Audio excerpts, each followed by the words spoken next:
Welcome back to the Pro Ticker Podcast, your Friday morning edition covering major financial magazine headlines, everyone.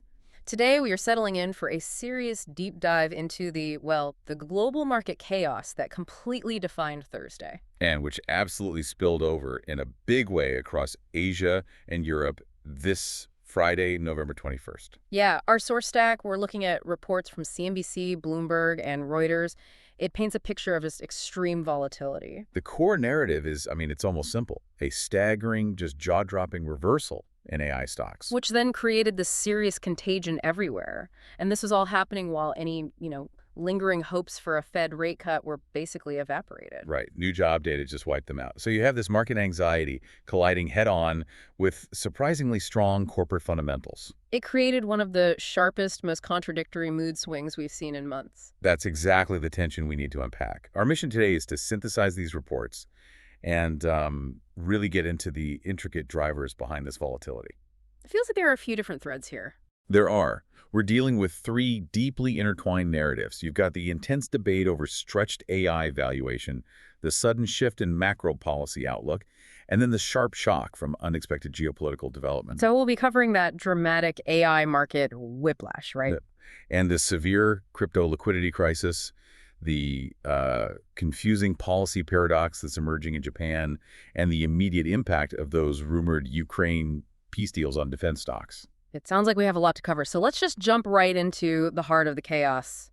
Section 1, that spectacular reversal we saw in the U.S. markets on Thursday. And this wasn't just a down day. You called it a mood swing, and that's exactly what it was. Historic proportions. Yeah, according to reports from the CNBC Daily Open and Yahoo Finance, the NASDAQ composite had soared, what was it, as much as 2.6% earlier in the session? Riding high on all that optimism, only to just crash and close the day down 2.16%. That kind of swing, we're talking nearly 5 percentage points from peak to trough. It just shows how fragile investor confidence is right now. It's incredibly fragile. And the S&P 500 followed a very similar, very painful arc. It was up 1.9% intraday. And then finished by shedding 1.56%. What's really fascinating here is that the primary catalyst for this dizzying reversal was really just one company, NVIDIA. NVIDIA, the AI chip darling. They delivered a blowout earnings report. Their stock initially soared, gaining as much as 5%. And yet it tumbled from that peak to finish the session down over 3%. So what explains that? Strong earnings, massive growth forecasts, and the stock still ends in the red. It immediately brings that central question. Is this an AI bubble, or are the fundamentals still sound right back to the forefront? And CNBC sources show a really clear split on this. A huge split. On one side, you have the corporate signaling. CEO Jensen Huang firmly rejected the AI bubble narrative. Right, and CFO Colette Kress affirmed the company's massive $500 billion revenue forecast. But on the other side, the market is just highly skeptical of its own exuberance. It definitely seems like the market is paying more attention to the skeptics this week. Bridgewater's Ray Dalio told CNBC that, in his view, the picture's pretty clear that we're in a bubble. He did, although he offered a nuanced piece of advice. He told investors to hold on to their positions for now, recognizing that long-term potential. So a bubble. But hold on. And that nuance, that idea that you can be in a bubble but still hold, is directly related to this concept of downstream risk. Okay, tell me about that.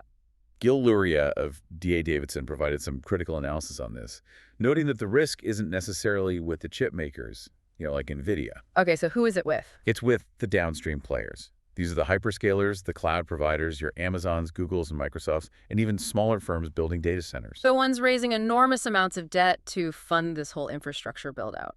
Exactly. So the issue isn't that NVIDIA won't sell chips. The issue is whether the customers buying those chips can sustain the massive debt load they're taking on. And if their returns don't materialize fast enough, that debt could become the pressure point that rattles the entire supply chain. That's it, perfectly put. The chip makers sell shovels in the gold rush. The gold miners are now accumulating unprecedented debt to buy those shovels. If the market fears, the miners will default. Even the shovel sellers get hit with volatility. Precisely. And the moment that volatility hit the U.S., it immediately spilled into Asia on Friday. Yeah, it turned into a broad contagion. According to that CNBC report, Asia markets track Wall Street's staggering reversal. The damage was extensive. We saw massive losses. Japan's Nikkei 225 tumbled 2.4%. SoftBank, the Japanese conglomerate that controls chip designer Arm, and is heavily involved in that huge $500 billion Stargate AI project. plunged more than 10%. And why SoftBank specifically? Because they are seen as a proxy for speculative, high-growth, global AI bets. And the chip suppliers got hammered too. Advantest, a key supplier of advanced chip testing equipment, stumbled 12.1%. And Tokyo Electron retreated more than 7%. Moving across the region, South Korea's Kospi index fell 3.79%. With heavyweights like Samsung Electronics dropping 5.77% and SK Hynix tumbling 8.76%. Those sharp drops just reflect how deeply integrated Asian manufacturing is into this whole global AI supply chain. It makes them acutely sensitive to any wobble in NVIDIA's valuation. And speaking of sensitivity, we saw serious losses in Chinese tech as well, which often moves on, geopolitical news rather than just pure earnings. The Hang Seng Index in Hong Kong fell 2.38%, with major players like Baidu Which is heavily invested in competing AI models. falling 5.79%, and Tencent dropped 1.77%. This is a perfect example of market panic just overriding strong long-term strategy. It is. Because while stocks were tumbling, we also saw reports from Reuters and Bloomberg highlighting these massive, continuing long-term AI infrastructure investments. It's such a striking contrast. You have short-term panic versus long-term capital commitment. Can you give us an example of just how staggering those long-term bets are? Sure.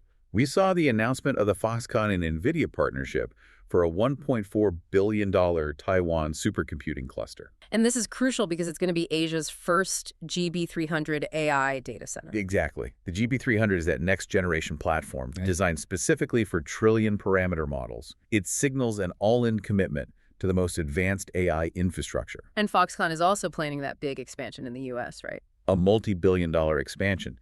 Initial plans are to spend somewhere between $1 and $5 billion, expecting to assemble up to 2,000 racks per week by 2026.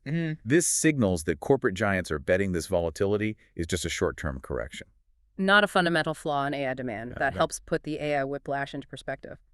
Now, let's shift gears from corporate fundamentals to the second major driver of this global sell-off, the sudden fading hopes for a Federal Reserve rate cut. If you connect the volatility in tech back to the macro picture, the answer really lies in that delayed September U.S. jobs report. The one cited in the CNBC reports. That's the one. The data showed 119,000 jobs added. Now, that figure was sharply higher than the Dow Jones consensus estimate, which was only 50,000. Okay, but the unemployment rate also ticked up to 4.4%. That usually creates kind of conflicting signals for the Fed. Why did the market focus so aggressively on the 119,000 number? Because a job gain more than double what was expected signals the economy is still running too hot for the Fed to ease policy. It reduces the urgency to cut rates. Exactly. While unemployment rising to 4.4% suggests some labor market cooling, the sheer volume of new payrolls just outweighed that fear in the eyes of Fed traders. And what was the immediate market impact of that data? Well, that's stronger than expected data, severely renewed doubts about a December rate cut.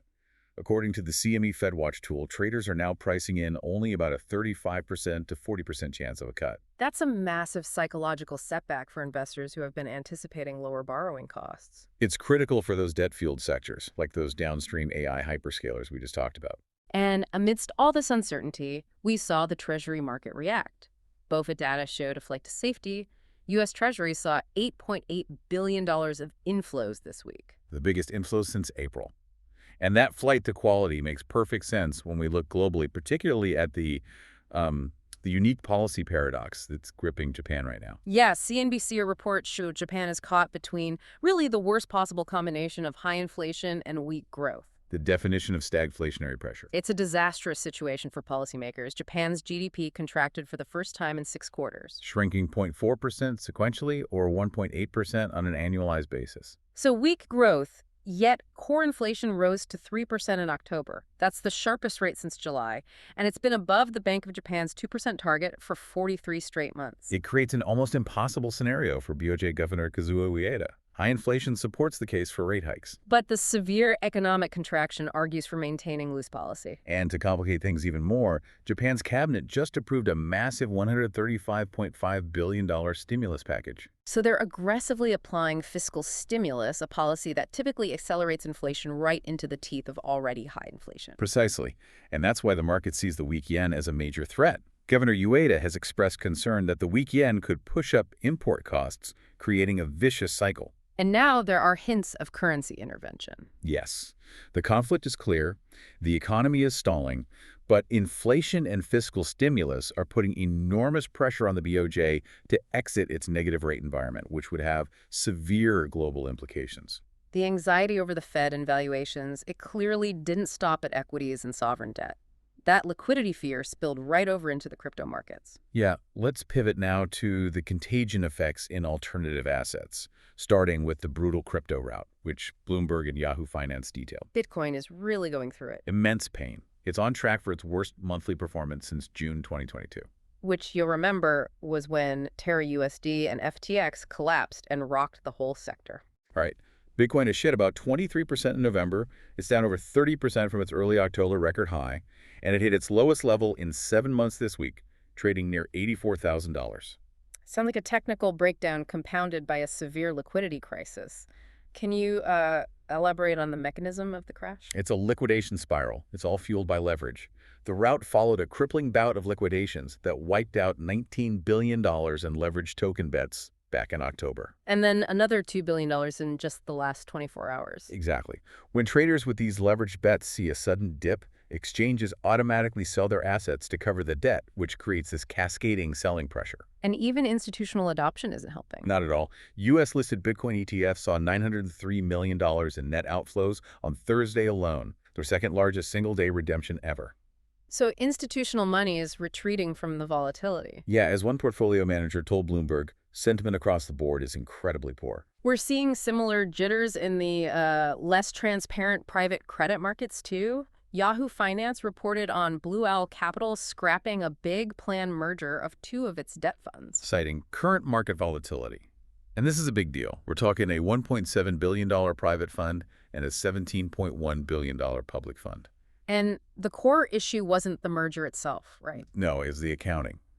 The merger would have forced them to recognize an unrealized loss of roughly 20% for the private fund investors. And an unrealized loss means the asset hasn't been sold, but its paper value has dropped significantly. So they would have had to officially mark down that value by 20%. Precisely, which highlights a sagging market view of private credit valuations right now. And even though Blue Owl claimed their portfolio quality was fine, the aborted merger just underscores this broader concern. So these firms are now waiting desperately for those potential Fed rate cuts to stabilize borrowing costs. They really are. Okay, finally, let's turn our attention to the geopolitical risks that heavily influence markets this week, starting with those surprising, unconfirmed rumors of a Ukraine peace plan. Reuters and CNBC reported that a secret plan, possibly brokered by Washington and Moscow, was being discussed. And the market reaction was immediate and very specific to the defense sector. It was.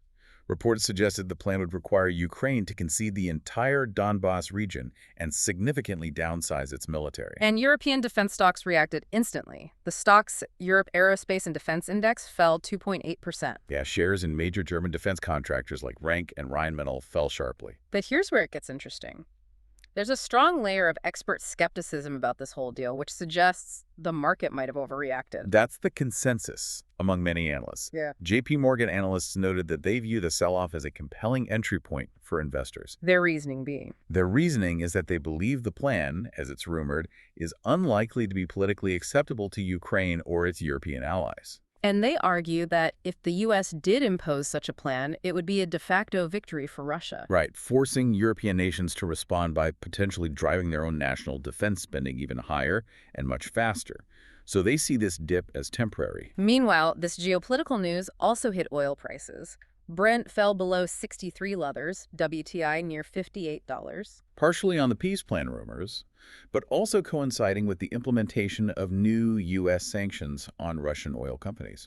We also have to go back to the AI theme to discuss geopolitical risks impacting NVIDIA specifically. Yeah, those U.S. export controls are having a drastic quantifiable effect. NVIDIA's China revenue fell to only 5% of overall sales in the last quarter. Which was a disappointing $2.8 billion compared to the staggering $8.4 billion projected by Wall Street. That is an enormous gap. Wall Street clearly believed there would be some kind of loophole or controlled version of the chips that could still be sold. But that $5.6 billion shortfall just speaks to the effectiveness and severity of the export controls. Right. And NVIDIA's CFO, Colette Kress, expressed being disappointed but also committed to engagement with both governments. And compounding the severity of these controls, we have a clear example of why they're so strict. CNBC reported on that chip smuggling story. Indeed, 4 men indicted on federal charges for conspiracy to illegally export highly restricted NVIDIA chips, the A100s, H100s, H200s, to China. The indictment explicitly notes that China is using these chips for military modernization and advanced weapons design. Which illustrates the high-stakes national security nature of these trade controls. So, what does this all mean when we wrap up this incredibly tumultuous week? We've seen this persistent core tension, strong corporate fundamentals, Like NVIDIA's earnings and even Singapore raising its GDP forecast. being completely overruled by macro anxiety fading, Fed rate cuts, stretched valuations, and these immediate geopolitical shockwaves. And if we connect this volatility back to the bigger picture, it all comes down to how investors are allocating assets in this wildly uncertain environment. The BOF full flow data is really insightful here. It is, because it shows this differentiation. Despite the Nasdaq dropping sharply, tech funds are still on track for a record $75 billion inflow this year. So there's a persistent long-term bullish belief in the core AI infrastructure sector, a long-term buy. But that long-term faith is sharply contrasted with short-term, highly leveraged risk aversion elsewhere. Exactly. That same BOFA data showed crypto funds experiencing massive outflows, reporting $2.2 billion weekly, their second largest outflow on record. Investors seem to be aggressively trying to differentiate between what they see as necessary AI infrastructure, the long-term buy and hold. And other high beta, highly leveraged risk assets like crypto, which are under short-term sell pressure, the market's getting much more discerning. Certainly is. That differentiation is definitely the crucial theme to watch moving forward. And that brings us to our final provocative thought for you to chew on this weekend. Given that the U.S. is planning a massive expansion of offshore drilling, proposing 34 lease sales through 2031, including the first new Pacific lease since 1984, how might this long-term energy independence strategy conflict with, or maybe mitigate, the near-term volatility we're seeing in defense stocks related to the Ukraine peace efforts? It's a fascinating interplay between domestic energy policy, climate goals, and global conflict mitigation that will undoubtedly influence markets. Something to keep in mind as markets continue to react to these complex geopolitical tensions. Thank you for joining us for this deep dive into the financial chaos of this Friday. We'll see you all Monday morning with new headlines from major financial magazines.